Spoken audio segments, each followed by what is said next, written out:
Welcome to this edition of Down and Distance. I'm your host, SHALON MONROE. Last weekend, it was a tough one for these Eagles as they faced North Carolina A&T. It was a hard-fought battle, but the guys can't hang their heads low on this one. The Eagles head to the Deep South to face Mississippi Valley State University.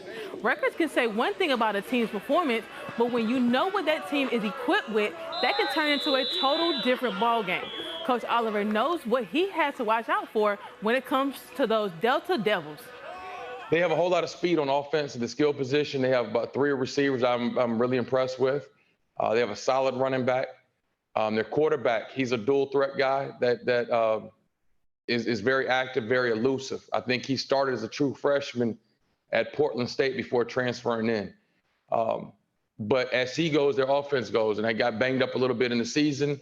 And they played some really good opponents. So I don't think their record really tells you how good or bad they are.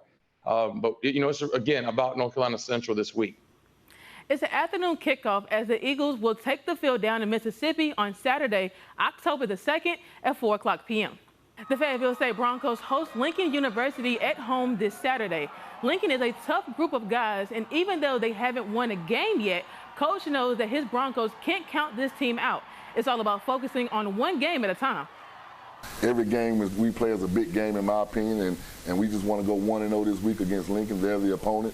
And it's real easy to look past them, you know, with the record that they've had in the past and things, but they're a very, very young team, and Coach Dean is doing a great job of trying to build that program up. So we just don't want to look past them. We want to handle our business on Saturday night, and then we'll look forward to that big one next week. Kickoff is set for Saturday at 7 o'clock at Luther Nick Gerald Stadium in Fayetteville. The guys at Shaw are coming off of back-to-back wins and looking to keep their streak alive as they tackle with Virginia Union University this weekend. The Panthers were held to minimum yards on the ground in their win against Johnson C. Smith last Saturday. The Bears will have to stop not only the run game, but focus a lot of attention on shutting down the pass game attempts.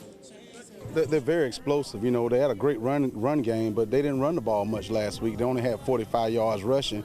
John C. Smith shut them down to 45 yards rushing and 25 attempts, but they threw the ball for 390 yards. So that's something that we're going to have to stop. We're going to stop both phases of the game, the pass game and the run game. So it's a big challenge for our guys.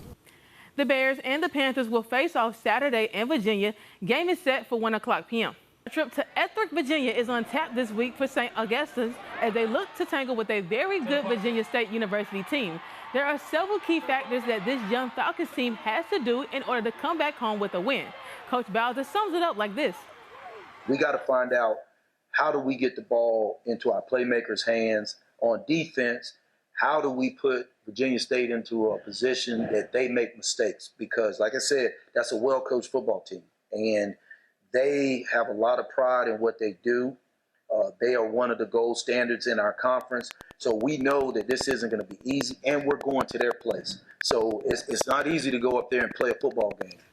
St. Augustine's will be looking to pick up their first win of the season on the road Saturday when they go up against Virginia State Trojans. Kickoff is set for 6:00 p.m. Well, that's all the time for this week's edition of Down and Distance. Like I say every week, get out there and watch some football. Until next time, see you all later.